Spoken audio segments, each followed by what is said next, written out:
भाई जी, विधानसभा गाँव का दौरा कर रहे हो, क्या मुख्य मुद्दे? मुख्य मुद्दा नहीं है जी, मुद्दा तो हमें सुलझाने लाग रहा।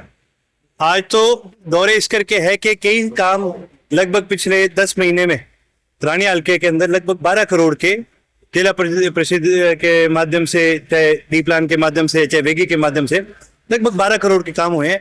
आज पिछले 4 दिन से लगातार हमारे कार्यक्रम इसी चीज के चल रहे हैं, सबका उद्घाटन करते हुए जा रहे हैं। साथ ही साथ रानी हल्का का बड़ा एक पुराना लगाव जननायक चौधरी देवीलाल जी के साथ हमेशा रहा है और उनकी रैली जो है 25 सितंबर को रोहतक में मनाई जा रही है, उनका जन्मदिन मनाया जा रहा है, उसका निमंत्रण भी सभी साथियों को दे रहे हैं और बहुत ही ज्यादा उत्साह लोगों में देखने को मिल रहा है। विधायक जी, यहाँ इस इलाके में पानी की बड़ी समस्या है। कुछ लोगों ने प्रोटेस्ट भी किया था, डीसी की शिकायत भी दी, खेल में पानी नहीं आ रहा, तो कोई मसला हल करो उनका कुछ। लेकिन ये लगातार पिछले काफी लंबे समय से ये समस्या है।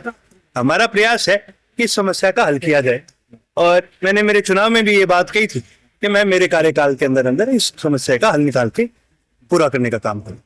एक रानिया में सर विधायक तो बदल गया, लेकिन रानिया की हालत नहीं बदली है। थोड़ी सी बारिश में वही हालत फिर हो गई है। क्या रीजन है उसके लिए?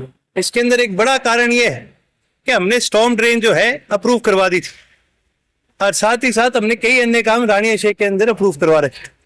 लेकिन कई लोगों को ना बड़ी तकलीफ होती है, मिनट मिनट में आरटीआई लगा दे कि भाई इंगे हाथों काम ना हो जाए, पर कितने आरटीआई लगा दे चाहे कितने की करे। जहाँ रानिया शहर के अंदर इतनी लंबे समय से ये समस्या चल रही है, स्टॉर्म ड्रेन की देखो ये दिक्कतें एक दिन में नहीं सुलझती। बड़ी पाइपलाइन और बड़ा प्रोजेक्ट लगेगा इसके लिए, उसके लिए हम प्रयास कर रहे हैं और ये भी मैं अपने कार्यकाल में पूरा कराने का काम करूंगा। रणजीत चौटाला ये कह रहे हैं कि अब सिरसा को देखने के लिए उसका ख्याल रखने वाला कोई रहा ही नहीं है। बताइए। देखिए जी, वो उनकी सोच है।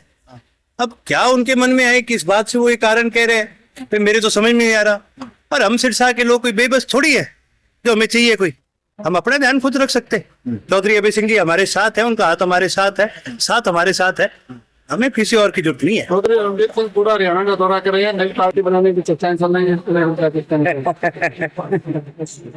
क्या बात करो ये कोनी जी, मैं थान बताऊं, बीजेपी आड़ा बन काट दियो, अब बीजेपी में तो पुठो जा कौन सा है, तो मैं तो ये फिरात में है कि पार्टी बना लियो और बाद में विलय कर लियो। आप मेरू लिख के ले लो और कोई कारण को नहीं पार्टी बनाने को विलय करेगा बीजेपी में। एक भिवानी में मुद्दा चल रहा है जी मनीषा मौत मामले का, वो अभी तक सुलझे नहीं। उसके बाद आज सुबह इंद्री हल्के में भी एक लड़की की लाश मिली, इसको लेकर देखिए, हमने लगातार प्रदेश में बिगड़ते कानून व्यवस्था के मुद्दे को हमने उठाने का काम किया, पर इससे ज्यादा क्या शर्मनाक चीज हो सकती है कि आज हमारे प्रदेश में हम आज अपनी बहन बेटियों की रक्षा नहीं कर पा रहे। इससे ज्यादा और कोई माड़ी चीज नहीं हो सकती। ये बड़ी शर्मनाक चीज है और सरकार बार बार कहती है कि हम एक्शन लेंगे, एक्शन लेंगे। तो एक्शन की बात नहीं है, इस सरकार को तो चुल्लू भर पानी में डूब जाना चाहिए। कानून व्यवस्था की कोई हालात ही नहीं है। आप मनीषा वाले केस में देखिए, इतना मतलब होचपोच कर दिया इन्होंने, इतना मतलब एक तरह से कीचड़ बना दिया इस इन्वेस्टिगेशन का। 4 दिन बाद कोई बात कहते हैं, 2 दिन बाद कोई बात कहते हैं। देखिए जी, हम तो संतुष्ट नहीं है इस प्रदेश की सरकार से, ना हम संतुष्ट है इस प्रदेश की पुलिस। ये तो सीबीआई जांच करेगी, उसी में से कुछ निकल के आएगा। दिल्ली में भी सीएम पर आज हमला हुआ है, उसको लेकर देखिए, बड़ी निंदनीय बात है एक महिला के ऊपर थप्पड़ मारना। ये देखो, किसी भी राजनीतिक संगठन से हो, ये बड़ी शर्मनाक बात है। भाई प्रदेश है, वोट की ताकत है, आपको कोई आपत्ति है अपनी आपत्ति जाहिर करिए।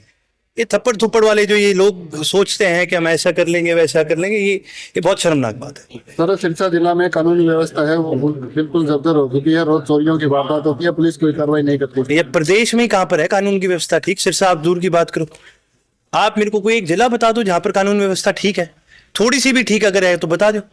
आज सारे प्रदेश का बहुत बुरा हाल हो गया। विधानसभा स्तर आने वाला है सर, उसमें क्या मुद्दे उठाए गए? कानून व्यवस्था एक बहुत बड़ा मुद्दा है और उसके अलावा तमाम और कई सारी बातें हैं, उन सभी को विधानसभा में उठाने का काम करेंगे। ठीक।